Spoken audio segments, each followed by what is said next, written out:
What's up everybody, SuperDorks fan here for another car review. This is of course the 2015 Lexus RC350 all-wheel drive F-Sport. Huge thanks to Lexus for providing me with this very nice RC350 to review for you guys today. So about the RC350, well, I know the looks are very polarizing. You either love it or you hate it, but I love it. It looks so good, especially in this ultrasonic blue mica color. Just absolutely pops and it's so beautiful. But I love the edgy, aggressive styling there. I love the way the headlights look, and you have that, spindle grille that Lexus is now famous for, and I think it looks really good in this application. I absolutely love all the proportions of this car. I mean, the silhouette going down the side, and you have, the way the curves in the hood are, and the back end is beautiful as well. I love those tail lights. They just look so sweet, and the whole back end, everything. I can't find a bad angle on this car. In my opinion, it looks great from every single angle, and overall, I think it's just a really cool looking car. Whereas for the interior of the Lexus RC350 here, it's really nice. I just love the styling and the design of the interior. But anyway, first things first, sitting down in these seats are sweet. I love the stitching and stuff on them. They just look really cool, but they also feel great. I mean, these are, I think, specific to the F-Sport ones, but these seats are amazing. I mean, they have really nice and firm thigh bolsters, and even the torso bolsters are really great. And I mean, you got a little bit of wiggle room, so they're comfortable. They're not like racing seats, but they are spectacular. But they're also a tad bit on the firm side, but they're firm enough that they give you a good feeling, and they're still very comfortable, of course, being a Lexus. Very nice leather, and just honestly really perfect seats, especially for a car like this. I absolutely love them. Next is the steering wheel in the Lexus RC350, which is special for the F-Sports here. They have this more aggressive wheel, and it's really nice. I mean, it's super beefy, really nice 9-3 grip, little 10-2 notches, and it just feels really great in your hands. You get a really good grip. You have the nice metal paddles here mounted to the wheel, and a few buttons, but not too overwhelming, and just a really nice, just a little bit smaller wheel. I really love it. Next is the gauges in the RC350, which are very sweet, all digital, and I absolutely love them because it's really cool how, whenever you're looking at it, you can just have the basic, 4 auxiliary gauges, and then you have the main speedometer and tachometer. They're all digital readouts, all very slick looking. I love the graphics, and they're very high resolution and cool. And then you can, hit the button on the steering wheel, and it slides that bezel, which is the only physical thing that's, metal. That slides over, and the whole display slides over with it. So you can have additional information if you'd like to have your radio, your navigation, all that kind of stuff up right in front of your face there in the gauge cluster. You can have that, but you don't have to, and you can just have this little gauge pod that almost reminds me of a motorcycle gauge pod. It's just very small, simple, and it has all the information you need without being overwhelming and having this enormous gauge cluster. You just have this tiny little thing, and it's really beautiful and simple and very masterfully done. I love that. They're also very customizable. You can customize the color of the tachometer needle and everything. I mean, it's really cool. And of course, whenever you go into the Sport and Sport Plus modes, it also changes the background there for the tachometer. Just so cool. I absolutely love these gauges. Come along to the center of the dashboard here. You have this very cool interior design that they use with all the Lexuses, and I actually really love it. But starting out up top here, you have this very nice large screen that is controlled by this cool little mouse pad kind of thing. It's very similar to something you'd use on a laptop. I'll talk more about that in a minute. But very high resolution screen. Very easy to navigate through all the menus and whatnot, and it's really nice. So you have a cursor there on the screen, and you just use this little touchpad and move around, and it gives you a little pulse on your finger on the touchpad here whenever you're hovering over something, so when you're touching things, so that if you're driving, you don't have to be sitting here focusing on using this little cursor to do things. It's kind of magnetic in the way that it will latch on to the next thing as you scroll over and whatnot. So it's very easy to use while driving or while parked, of course, but it's very easy to navigate, and they've made it very intuitive there with the pulses and whatnot. It's very responsive, and I think it's much better than all the knobs and stuff that other car makers have used in the past. Coming down, you have a very nice analog Lexus clock, which is a really great feature and makes it a little more upmarket feeling in here. And then you have your climate controls, which are nice, and you have this little touch scroller thing to change the temperature. You can also change it through the screen as well, but it's nice to have the manual controls here, and they work pretty well. And it's very nicely laid out. And then you have your basic stereo functions here as well, which are very nice feeling. They're this actual metal knobs that have a very good resistance to them and feel great. Speaking of of this sound system though, it's a Mark Levinson 5.1 surround sound system, and it has 17 speakers and I think 835 watts of power, and it is epic. I absolutely love it. I actually even put on the Dark Knight Rises soundtrack and, you know, the booming bass and epicness, and cranked it up a little bit, and man, I mean, it rocked the car. It's a really awesome system. So the stereo is a 10 out of 10 already, I can tell you that. Very, very awesome sounding. Anyway, coming down to the rest of the center console here, you have your heated steering wheel controls and your heated and ventilated seats for both driver and passenger. You have your sport knob here, so you can change. You can also put it into eco mode for, you know, trying to get some better fuel economy. There's a snow mode, and of course you can turn traction control off as well. You have your nice gear selector knob here, and then like I said, you have this little touchpad, and so it's just very nicely laid out. And I mean, everything, you know, even this center transmission tunnel here is all covered in soft leather that it's squishy and you can actually push down on it. And so just soft materials everywhere, really, and just a very, very luxurious cabin for sure. As far as storage space in the RC350 here, it's pretty good. So you have two mat pockets here in the doors, no bottle holder, unfortunately. But then coming along to the center here, you do have your two cup holders, and then you have this center console, which is also covered in nice, soft, cushy leather. And you open that up, and then you have a power outlet, and you have an auxiliary and USB jack in there. And you have a pretty deep center console there too, and you can fit a good amount of things in there. So nice to have that. But that's it. You know, there's no other cubbies really or anything like that. I wish there was maybe one or two more little small cubbies, but overall pretty good. And for, you know, coupes like this, you normally don't get a ton anyway. Backseat space in the Lexus RC350 is pretty good, actually. You know, coupes are always on the tighter side, but I'm 5'9", and I actually, you know, with the seat in the position it's in for the driver here for me, sitting behind myself, I actually had about an inch of legroom to spare. So it's not like my knees were up against the seat back or anything. I had headroom, and so and it's very nice because the seat is obviously fully power, and it'll resume position, and it'll automatically slide forward for you as well, which is really nice. It makes getting in and out a whole lot easier. And so, you know, I still wouldn't, you know, put someone back there every single day, but I mean, it's totally usable as a four-seater car, you know, for any time you need it for that. So really don't need too much unless you have really tall passengers sitting in the back seat. I think you'll be just fine with putting people back there. Trunk space in the RC350 is pretty good. Again, for a coupe, it's a little bit on the small side when you compare it to things like, you know, a Mustang or Camaro or Challenger, but it's a good sized trunk that, you know, it's totally usable, you know, for a weekend trip or taking the groceries around and whatnot. You could fit probably one or two suitcases in there, but again, you're not gonna be able to load up the entire family and put all their stuff in the back, but that's not what this car is about. All right, so start up and go for a drive. You have a very nice little leather pouch for your key fob here. That's obviously, you just leave that in your pocket. You can open up the doors just by touching the door handles. And of course you start the engine just by putting your foot on the brake and hitting the engine start button. And it starts right up.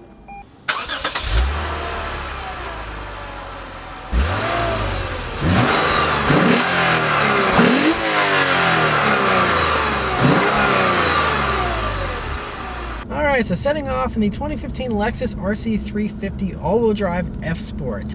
So the first thing that you notice just how good the visibility is. I was so surprised. You know, being a coupe, normally coupes don't have the best visibility, but I mean, this is amazing. You have a huge windshield. The hood drops down nicely, so you don't have to peer out over a hood. And you know, you have large side glass as well that goes all the way down right to the A-pillar, so you can see everything there. Large side mirrors. Rearview mirror is frameless, and you can see, you know, out of the back very well.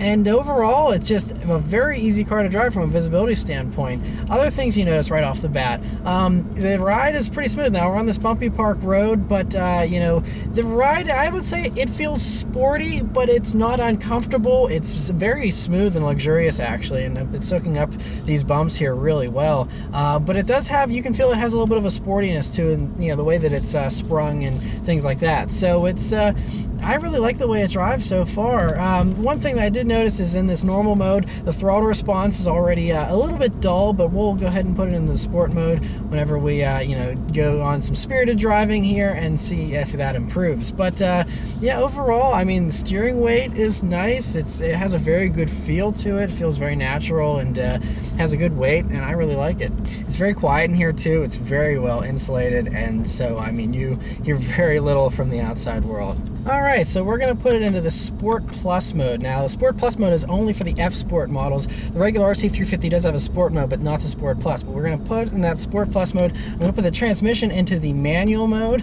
and so that way we can shift manually here via the paddles. But yeah, let's turn down onto this back road here and see how it does. And here we go. Woohoo! Okay, it gets up to speed pretty well, I gotta say. So we're dealing with a 306 horsepower, 3.5 liter V6 engine. It's got 277 pound-feet of torque, and it gets this thing up and going. 0 to 60 time is 5.9 seconds. It'll do the quarter mile at 14.2, and it's pretty good performance, I gotta say. It's got that good low-end grunt too that it really picks up and moves well. So very impressed with the power there. Of course, if you want more power, you can always get the RCF with its V8. But this is still plenty fun, just, you know, for accelerating spiritedly. But anyway, now we're on this back road here, and the steering is still a pretty good weight. I wish it would get a little bit heavier though, especially being in the Sport Plus mode now and being at speed here. But it's still a little light, but it has great feel. I actually love the way the steering feels. And transmission, now we got a 6-speed automatic here, but it's actually giving me the gears pretty quickly. I'm impressed so far. But yeah, everything, I mean, it handles pretty well. We're coming up to this tight corner that I always take. We'll see how the body roll is, because this is a almost 3,900 pound coupe. So let's see how it does.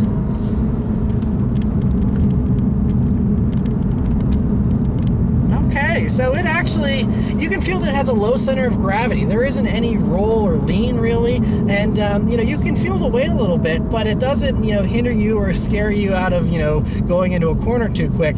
It's actually, you know, seems perfectly happy to give you the performance you want. Let's see about another acceleration here, shall we? Sounds good too. Now it does have a sound tube that, you know, pumps in some of the sound, but it's natural sound. It's not like the BMWs and stuff that, you know, play stuff through the speakers. It's giving you real intake noise that it's just piping in, similar to the BRZ and things like that. And it sounds great though. It's got that really nice induction sound. There's not much exhaust sound though, I will say that. But you know, with a luxury car like this, you can't expect it to be loud and boisterous really. Would be cool to have an active exhaust option or something like that. But it sounds great just with that great intake growl. And V6s always sound great in my opinion. But yeah, as I'm, you know, going through the gears here, it's given me immediately almost. It's really fast, at least in the Sport Plus mode. It's, yeah, I mean, it's really quick. It's right up there with, you know, I would say GM's 8-speed and, you know, all the other, you know, I wouldn't say it's quite as fast as the ZF 8-speed, but it's very close, and overall, a pretty impressive transmission. But anyway, I have this car for an entire week thanks to Lexus, so I'm going to be driving around all week. I'll test out the transmission more, I'll test everything out more, and I'll come back and give you my updated impressions. Alright, so I've been driving the Lexus RC350 F-Sport all-wheel drive here for a week now, and I absolutely love this thing. It is so nice, as any $54,000 luxury car should be, but this one in particular is especially nice. It's just really right up my alley in a lot of different ways. It's got all those cool little details and cool little things that set it apart from other average cars that just make it feel special. You know, I love the gauges, the way they slide over. I love how whenever you approach the car, the door handles will illuminate and glow and kind of welcome you. And you know, I love this sound system. It's spectacular. The car is really the perfect blend of comfort and sport. It's nice because you can leave in the normal mode, and you do have some somewhat dead you know, throttle response. It's not quite as lively as you would like, but it's totally okay for just, you know, the average run-of-the-mill commuting around, going to get the groceries, whatever. It's fine. It's perfectly happy just toddling along, and, you know, no big deal. But then, you know, you flip it into that Sport or the Sport Plus mode here on the F-Sports, and it just, you know, the gauges change, and that excites you more. And then, you know, the car gets a little bit sharper, and that excites you more. And it's just, it's very much, you know, just willing to play both parts, and it feels very playful and very willing to, you know, accommodate whatever it is that your mood is as far as driving goes. Now, I even have driven it in some snow over the past week, and the all-wheel drive system does a good job of, you know, giving you traction and whatnot. I think it's still certainly a rear-wheel drive biased all-wheel drive system, which is, you know, music to all the ears of the enthusiast. It does a good job though of making that back end playful, and it does let you slide it around a little bit, and and that's actually really much appreciated. I was worried that this all-wheel drive version would just be totally, you know, understeery and just, you know, lose some of the characteristics that the rear-wheel drive version might have, but it seems like this all-wheel drive version still feels very much like the rear-wheel drive version. Another thing that I really love about this Lexus, the more that I've been driving it, is just how easy it is to drive, and it's very easy to place on the road. It feels small in its lane, and you know, because of the visibility that I mentioned earlier in the review, it just makes it it's a very relaxing, easy to drive car. Another fun little bonus that I've encountered over the past week is it really turns heads, which is nice. If you enjoy the attention and people, you know, admiring your car, then that will certainly be something you'll enjoy with this car. My miles per gallon, I went through an entire tank of gas, and my average miles per gallon was 19 exactly. The EPA estimate for this car is 19 in the city and 26 on the highway for a combined average of 21, and so it's definitely on the low end of that, but I think that's totally okay considering it's 20 degrees outside right now in the winter. Cars don't get as good a fuel economy anyway. I mean, you're spending $54,000 on one of these, you're probably not sweating the gas prices too much, especially these days, so not a big deal whatsoever. It does feel a tad bit heavy. I mean, of course it's not going to feel super light because it isn't super light, but it does a plenty good job for tearing up a back road, and you know, if the roads weren't caked in salt and there wasn't a huge potential for ice everywhere I was driving, I would push it a little bit more, but it certainly does plenty good, you know, that you don't have to shy away from a back road, that's for sure. And I'm really amazed by how eager the back end is to come around. It really does like to dance around and play, even with the all-wheel drive, which I find really impressive. As for the shifting, I mean, it's pretty quick. Like I said, it's pretty impressive, and you know, it's not the fastest out there as far as, you know, paddle shifting automatics. It's certainly not the fastest, but it's certainly not the slowest either. And it doesn't feel lazy. It doesn't feel, you know, outdated or sluggish or anything whatsoever like that. It's pretty good. You know, it's enough so you can still have fun with it. Obviously, me being a manual lover, I like the control of a manual, but this gives you that. It likes to play around a little bit here, even in the cold. But yeah, I think the transmission is certainly, you know, playful, and I think that most people will be 100% happy with it.